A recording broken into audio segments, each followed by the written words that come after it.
I hated campfire stories growing up.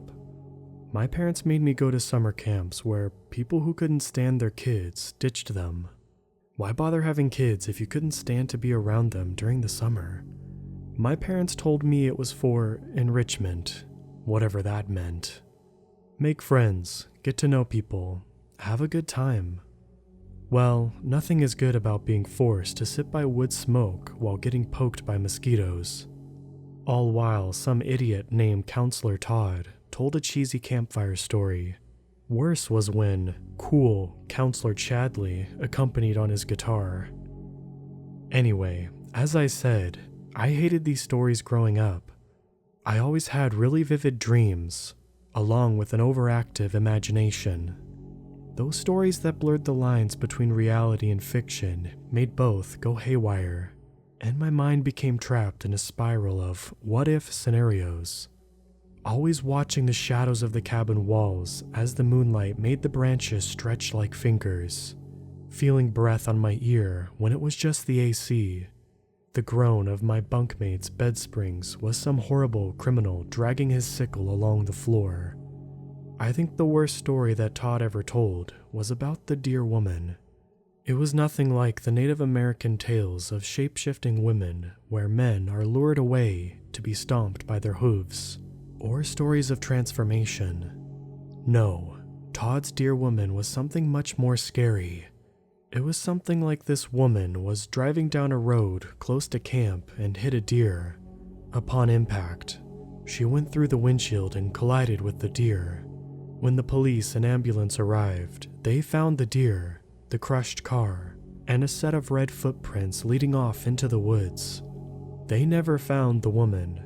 Legend says she still haunts the forest around the camp to this day.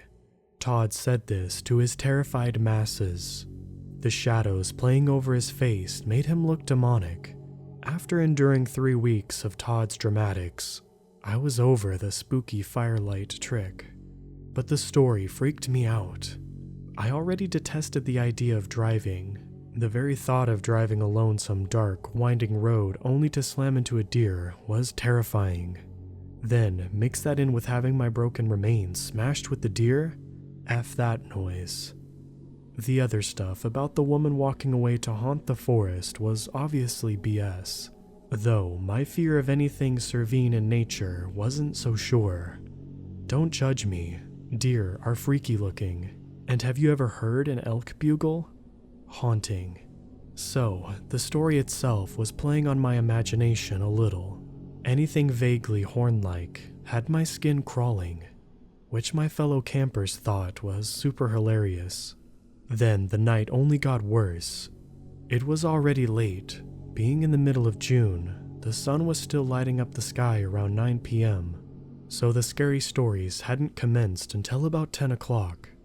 Now the horrible hour of midnight was slowly approaching, and tonight was supposed to be a camp-wide hide-and-seek spotlight tag event. The whole thing sounded horrible. Why allow campers armed with only a flashlight and wits to hide anywhere on the campgrounds? There were restrictions, like no one was allowed to hide in the woods. Still, the situation sounded dubious at best.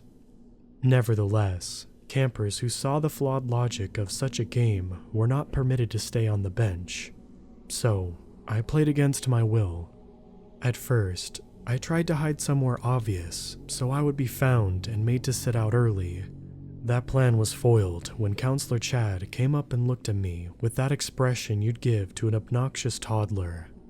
"Come on, dude," he said in his Chadliest tone. "I know you don't like these games, but you gotta at least try, man. I'm gonna turn around and count again, and this time you better find a good place to hide, 'kay? 1, 2, 3. He was really going to make me do this. Fine. If I had to play, I'd play to win and give them a scare for once. I ran from my spot under the picnic tables down the road toward the best hiding place I knew. About half a mile from the actual campgrounds sat a collection of abandoned buildings that had been part of the camp at one point. All of the buildings had fallen into despair. Some had boarded windows and doors. The areas were littered with broken glass, many of them stuffed with old furniture and hardware like ovens, fridges, and those serving tables you'd see at buffets. Plenty of broken bunk beds, mattresses, dressers. In other words, things to hide under. Was I afraid of the potential spider or tetanus hazard? Sure. But the drive to stick it to those annoying camp jockeys spurred me. I'm still not sure about what happened after that, after I found a place to hide. Tucked away, under a collection of discarded bunk beds, I watched the windows for signs of the flashlights. I felt pretty proud of myself, not gonna lie. They would probably be searching for me for hours. Would I get in trouble for this later? Probably. Would I get sent home? Oh God, I hope so. I remember being in that abandoned cabin for a long time, far longer than I thought I would be. I didn't have a watch or phone with me, so I couldn't tell what time it was. Boredom started to take its toll after a while. The longer time went without any of the counselors coming to find me, the more I considered crawling out of my hiding place and walking back to my cabin. A horrible stench reached my nose just as I decided that enough was enough. It was probably the worst thing I had ever smelled, and someone exploded a can of fart spray in my high school woodshop class last year. So that was saying something. Whatever it was clear that something was rotting nearby. I hoped it wasn't anywhere close to my hiding place. You'd think I would have noticed sooner. But then I heard a sound of something walking. I say something and not someone because the rhythm was off. There was this kind of lopping, dragging noise. There were too many legs for a person, but it wasn't enough for an animal. Step, step, step, drag. Step, step, step, drag. The hairs on the back of my neck and arms stood up. A knot formed in my gut, and a little voice of self-preservation screamed that something wasn't right. The sound drew closer, the scent of rot growing more intense with each step. Then my ears caught the inhale and exhale of ragged breaths, as if whatever it was attempting to breathe through a wet towel. Something fell in heavy drops onto the ground, like someone was carrying a bucket of water and some of it was sloshing out. Then there was the buzzing of flies. As I stared out the window nearest my hiding place, I could see a black cloud swirling in the moonlight. Not long after, a shadowy figure stumbled into view. My mind whirled to place the jumble of shapes and forms into some kind of order. The thing appeared to be humanoid in the way it moved, but I saw a set of massive, deer-like antlers and a slender animal face sitting on top a long, twisted neck. S'more-flavored bile rose in my throat as my eyes picked out strips of hanging meat through the dirt-covered windows. As the thing lumbered to the cabin door, I forced myself to be still, forced my breathing to be silent, forced my bladder to not go in terror. The creature pushed the door open. Its dreadful, dull creak filled the air like the last groan of a wounded animal. Step, step, step, drag. Step, step, step, drag. It lurched and lumbered across the floor, carried by two broken humanoid legs and one deer leg trailing behind. The stench from earlier hit my nose with a force that nearly made my stomach revolt. Red bile dripping from the dislocated jaw onto the floor. Shadows enveloped the creature's face, but I knew it was looking for me. This couldn't be real. Monsters and things that searched for kids in the woods didn't exist in real life. This had to be some kind of a sick prank Todd and the others were playing. Someone, one of them, had to see me running off to the abandoned camp area. They got all dressed up and covered themselves in whatever foul-smelling spray this was to scare me. They knew how overreactive my imagination was and were messing with me. The thing grew closer. If this was a prank, it wasn't funny. I wanted to scream for whatever it was to stop it, go back to camp and tell the others that they had found me. However, something in the back of my mind clamped down on my voice, a primal sense that screamed that this thing was not a person. Step, step, step, drag. The creature stopped in front of my hiding place. My stomach rolled with the stench of decay. What little light shined through the grimy windows illuminated pale, misshapen purple-blue legs. Bones crackled as it bent in half to peer into my den. Red and maggoty bile dripped from its broken, deer jaw and one of the empty sockets. Warm, putrid breath hit my face, and I could feel myself fill with nausea on the edge of release. We stared at each other for a mind-numbing amount of time. Silence stretched on and weighed heavy and cold. Not knowing what else to do, I pointed one trembling finger toward the door. With a voice filled with tears and terror, I said, The hospital is that way." The dear woman continued her silent stare for a few more minutes. I thought my racing heart would get to me before she decided to, as I stared into her one dull black eye. Then, like a rubber toy, her body slumped in half before rolling back up. Each of her vertebrae popped and cracked as she stood. Finally, she turned and made her slow, shambling way out of the building and away in the direction I pointed. Step, step, step, drag. I'm sure I passed out after she disappeared, or maybe I went into some kind of blackened out state of panic. I can't really remember. I know I had returned to the camp at some point with everyone in a frenzy looking for me. Even the police and an ambulance had been called. Everyone was ready to give me a stern talking to until one of the EMTs noticed the shock on my face. In a way, I got my wish because I was taken to the hospital and later picked up by my parents to go home. And before you ask, no one believed me. Why would they? The story sounded impossible. I wanted to believe it was impossible because things like that aren't real. They only exist in stories told around dumb campfires to susceptible imaginations like mine. So, now that you've heard my story, who wants to play hide and seek?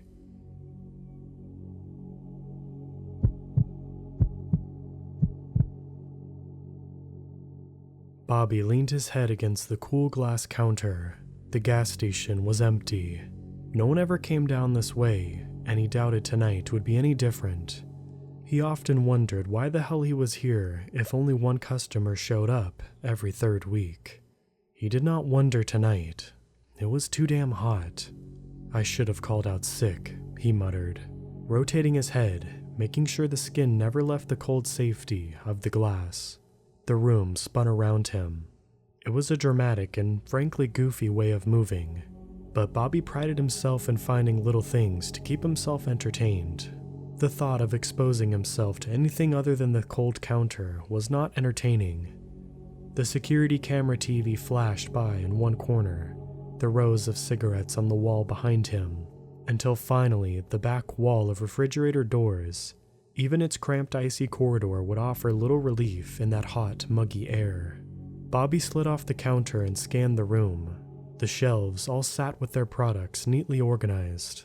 The coffee maker across the room blinked plainly, ready to brew for any would-be customer. There probably wouldn't be any. He stood and stretched, leaned over the counter to scan the parking lot. The gas station sat in the middle of acres of unplanted fields, with a single winding road separating the fields from a thick forest of pine. Bobby thought the fields were dried up and had never been told otherwise. He hadn't seen any farmers in all the years that he had worked here. It didn't bother him any. Most of the people who stopped in the gas station were locals who just happened to be at this end of town. Rarely did they ever come here by choice. Bobby sighed and checked his watch. He needed to pass the time, and the only thing that would help was to work. He wandered to the tiny storage closet to the left of the fridge doors and fished out a mop and a bucket. Cleaning the bathroom was rarely something he would ever volunteer for, but it would pass the time, and more importantly, it was cold in there. Bobby hooked his fingers around the "Out on Break" sign under the front counter and sauntered over to the front doors with it. A loud ringing echoed through the empty store when he pressed his foot on the doormat. The same bell would ring if someone stepped on the rug on the other side of the door too. Bobby rarely heard that bell. Should have called out today, he sighed to himself. Bobby hung up the sign and stared out into the quiet night. He wondered if there were any animals out there looking back at him from the woods. He pressed his forehead to the door and thought about all the things that he would rather be doing. It did nothing to help his current situation, but it was refreshing to think about all the things he could be doing when he eventually did have off. He rose, wiping the sweat from his forehead, and peered at the door glass. A wet, blurry smudge mark where he had leaned. Another job to make the time pass by. Bobby nodded to himself, grabbed the mop, and began wheeling the bucket towards the bathroom. As he sauntered towards the bathroom door, he missed the lone car speeding past into the dark distance like a bat out of hell. As Bobby propped the door open, he could not see the car wildly swerving across the center lane, over the trees. Lights had suddenly began to dot in the night sky, bigger than stars. No, closer than stars. They descended ever so gently, large groups of them converging toward the retreating vehicle. They were like paper lanterns dotting at the night sky. Lights began appearing in the forest in clumps. More lanterns. The car banked hard into the open field to avoid a cluster of lanterns that had exited the dense tree line. The car kicked up dirt and rocks and struck something incredibly hard. The front end bucked, bounced into the air, and dipped, sending the car flipping end over end. Its taillights swirled and danced through the night. It came to a complete stop, tilted forward in the dirt as if it had been sent from a cannon some miles away. Because Bobby was wiping down the bathroom mirror, he did not see the man crawl from the wreckage, screaming, waving frantically at the gas station. The lanterns began to convene above him, slowly descending from every direction. The man noticed them and began sprinting, yelling louder. Bobby could not hear him over the mop going back and forth across the cool bathroom tile. The lanterns froze in place. They surrounded the man now. Then, one by one, they broke the huddle in a mad dive. One got the man in the back, sending him rolling through the dirt. He flailed. The lanterns converged. One dove for his head, attaching itself, the light inside pulsing. The pulse slowed, dimmed, then gently warmed to its original brightness. Gently, it rose into the air, and the man with it. His weight seemed to make it difficult for the lantern, but his feet were no longer touching the ground. He jerked and spasmed. His arms rose, then fell weakly. His feet kicked, then dangled, levitating from it fully now. The man and the lantern began floating towards the gas station. As Bobby wiped off the sink and discarded the crumpled paper towels, the floor was still wet and would need an hour or so to dry. He pumped the paper towel dispenser for a final wipe down. It was empty.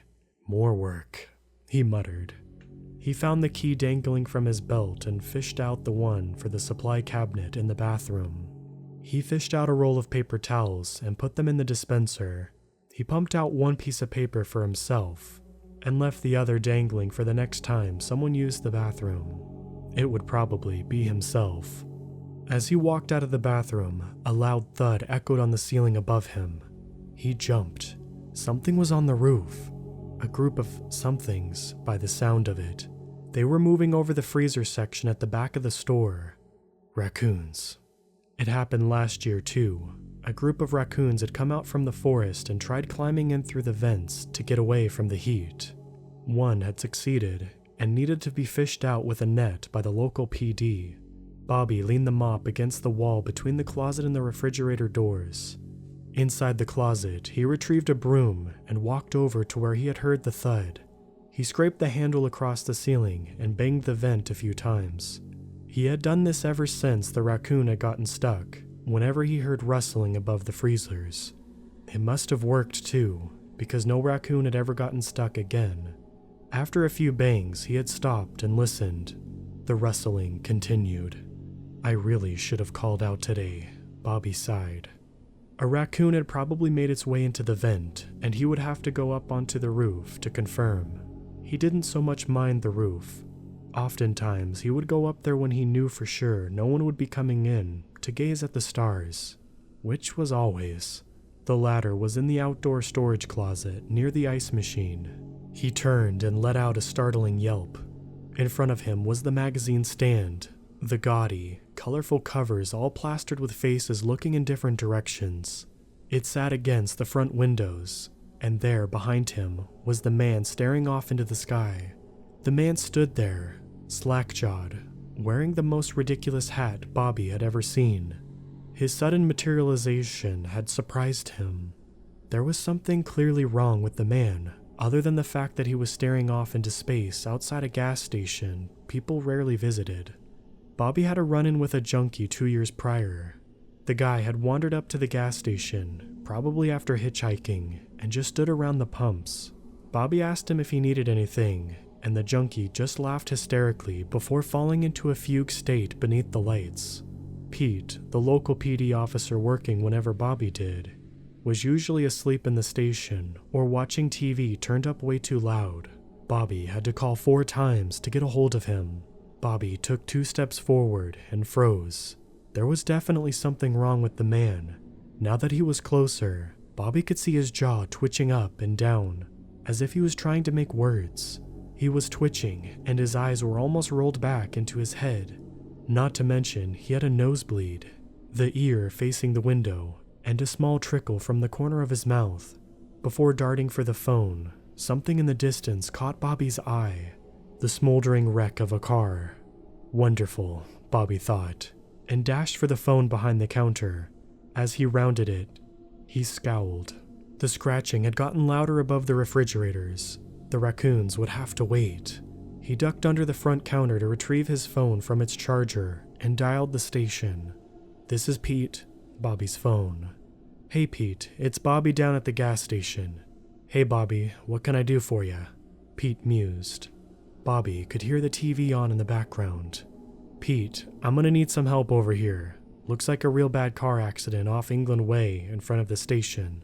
Driver is here wandering around. Looks pretty beat up. He might be on something too." "Ah, really?" Pete muttered. Bobby could hear the seat he was in creak as he sat up. "Yeah, you may want to get on the phone with the Myers in case anything in the field catches, and definitely Zach for the tow. Plus, I think there's a raccoon in the vent again, so bring a net." "And the kitchen sink?" Pete asked, and hung up without another word. Bobby plugged his phone back into the charger. He grabbed the first aid kit nestled in the corner near his charger's outlet, and shuffled over to the front door. The man was where Bobby had left him, still staring absently at the sky.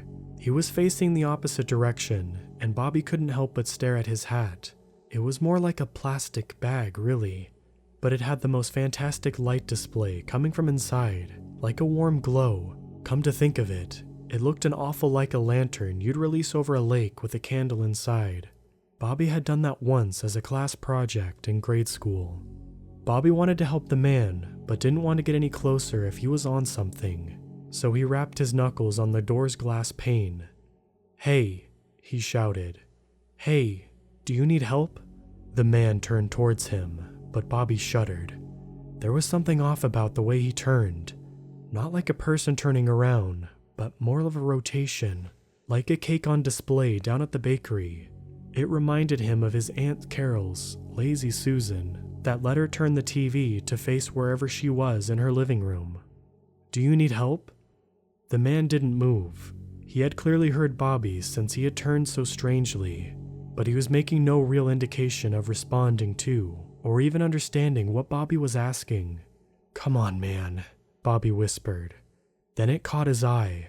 The car was still tilted forward like a weird fence post in the distance, but there were lights dancing around it. Not like the ones you saw if you rubbed your eyes too hard, but more like those lanterns. He squinted. There was at least a dozen around the car floating aimlessly. He spotted one in the corner of the parking lot, then 2 more at the pumps. He tilted his head and could make another floating past the corner of the building.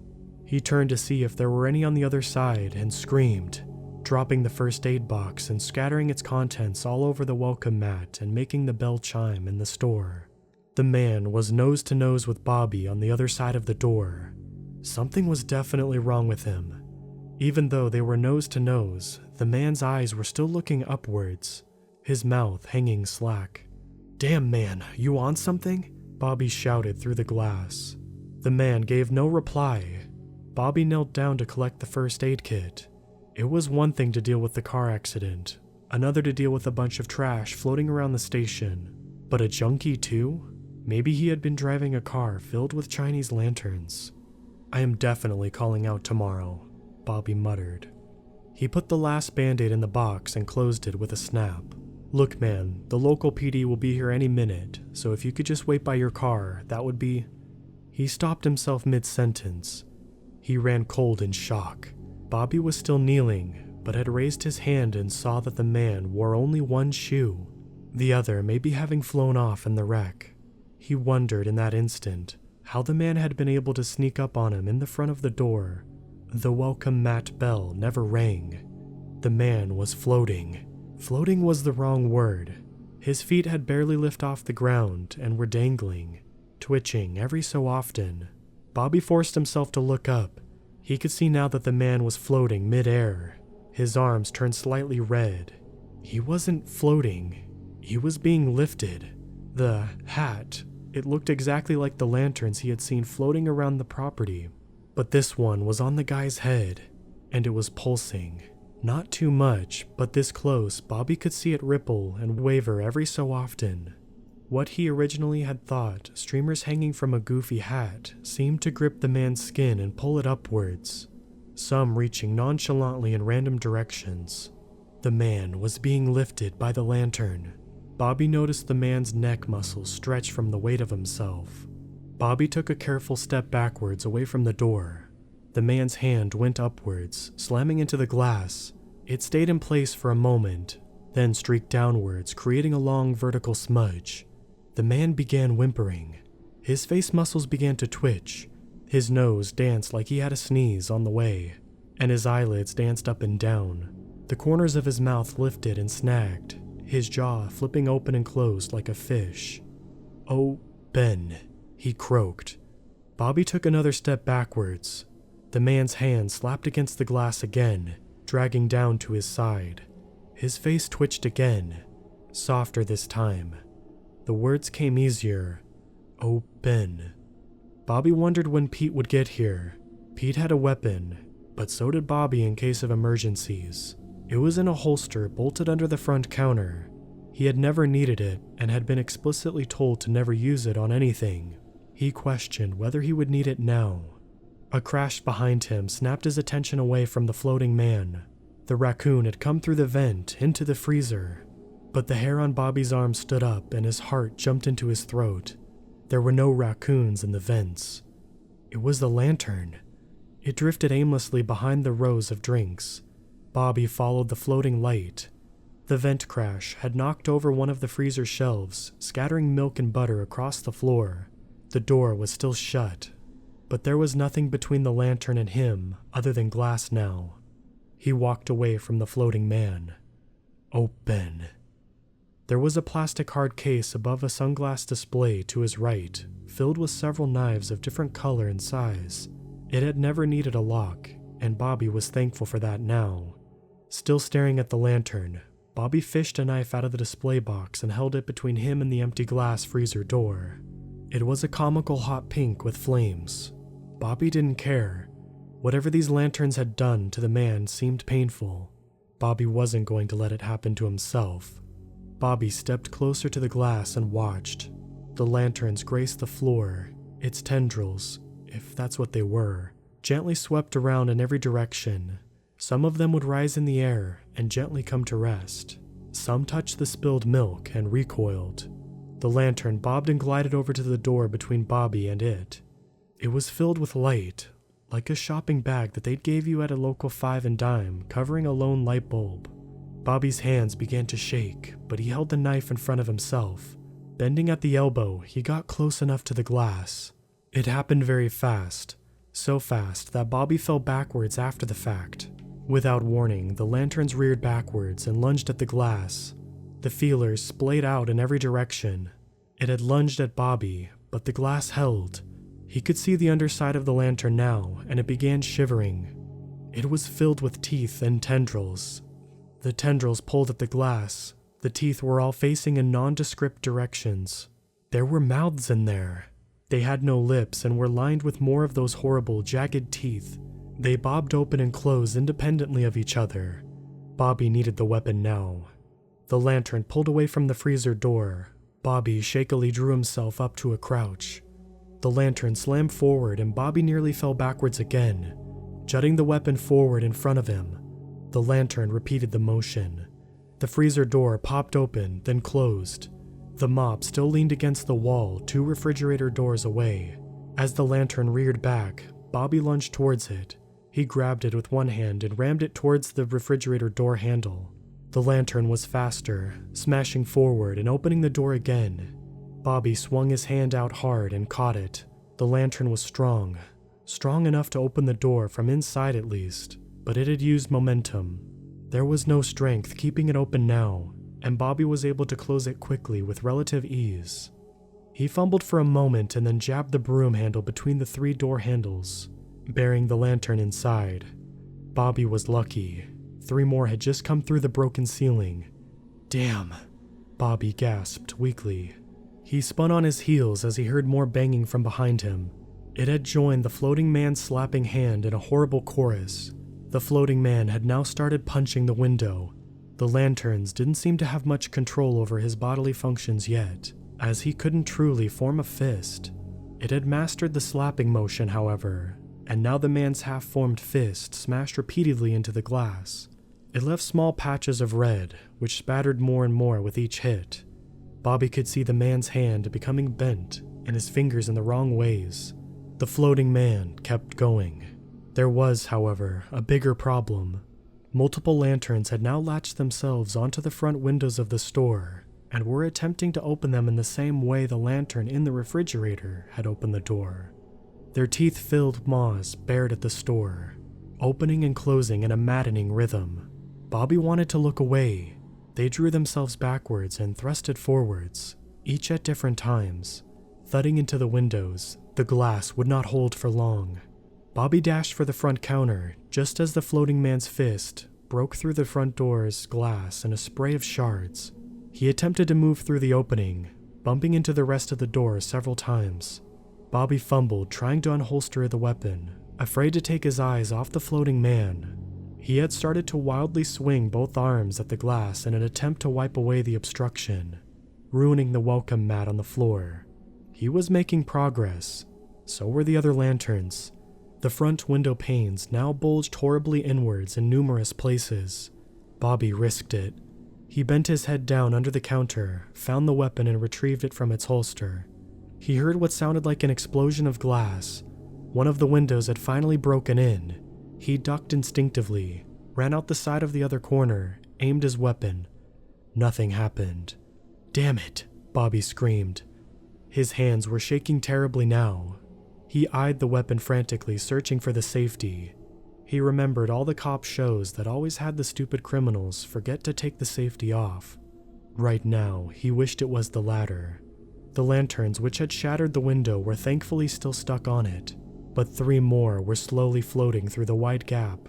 The floating man had successfully cleared the way of the glass of the front door too, and was now gliding through. Bobby found the safety, flipped it, re-aimed, and fired. The first one went wide and threw a bag of chips near the front door. It exploded, sending snacks into the air. It kicked harder than Bobby had imagined it would. He replanted his feet, took aim again, and fired off 3 more. The first got the floating man. He stopped, rocking back and forth softly from it, then began to slowly advance forward again, his feet grazing the shattered glass shards on the floor with a sound like twinkling stars. The second one had also missed its mark, sending magazines tumbling off the shelf.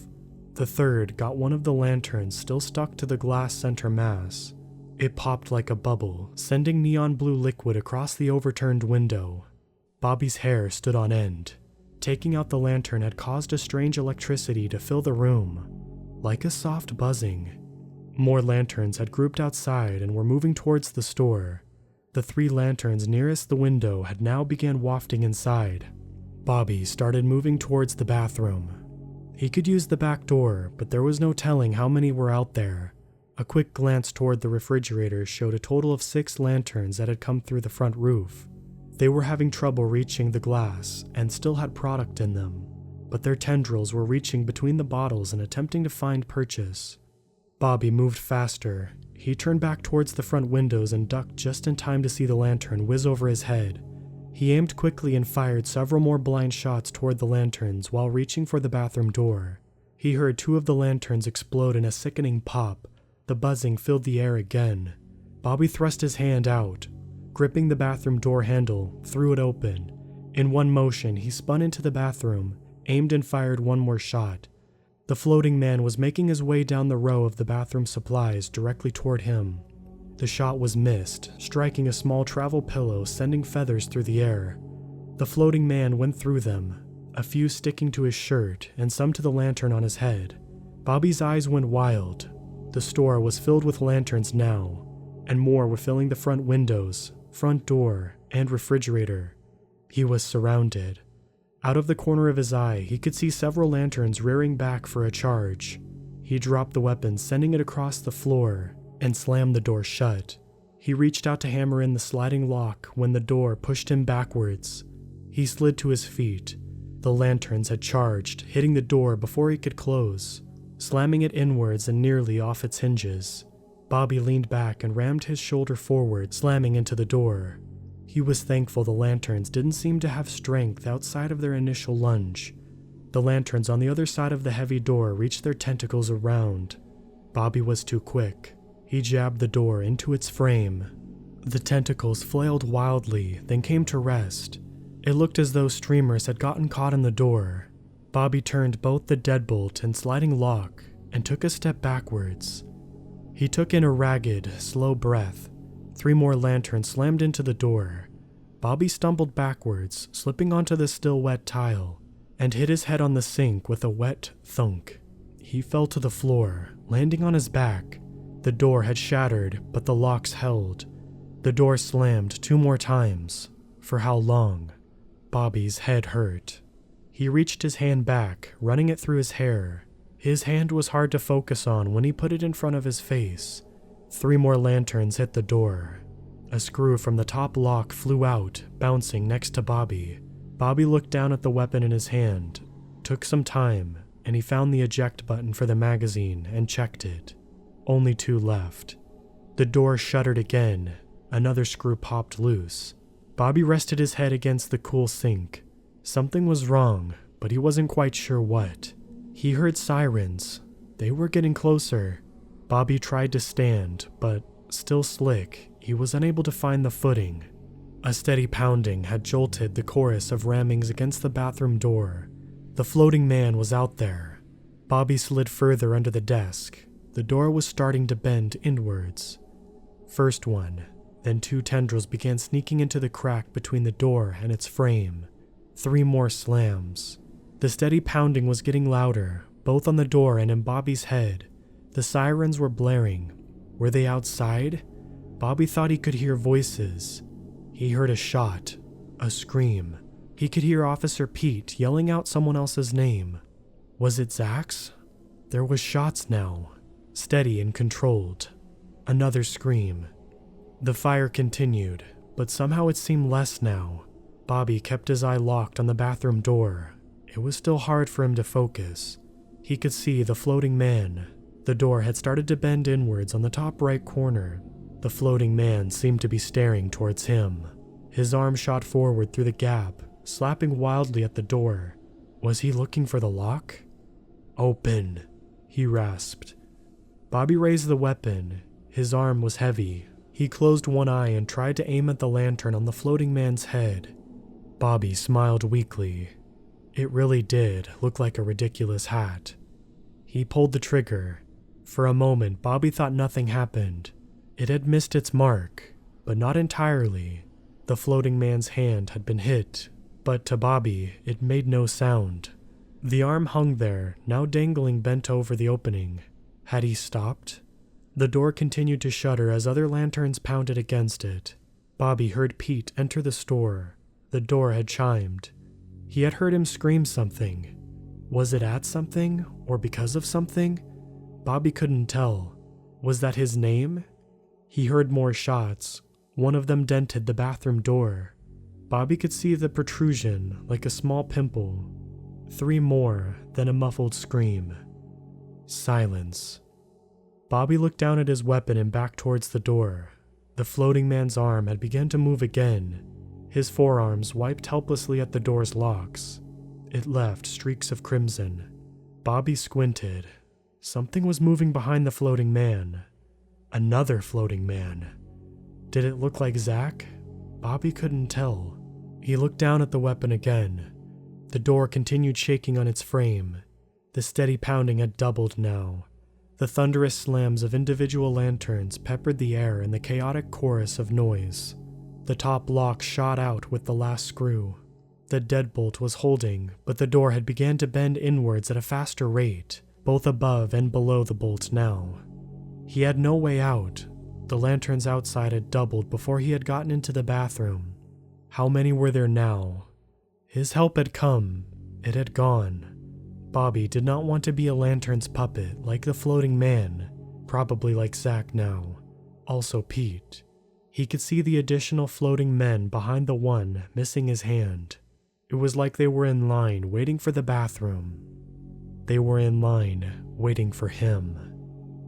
I should have called out of work, Bobby chuckled.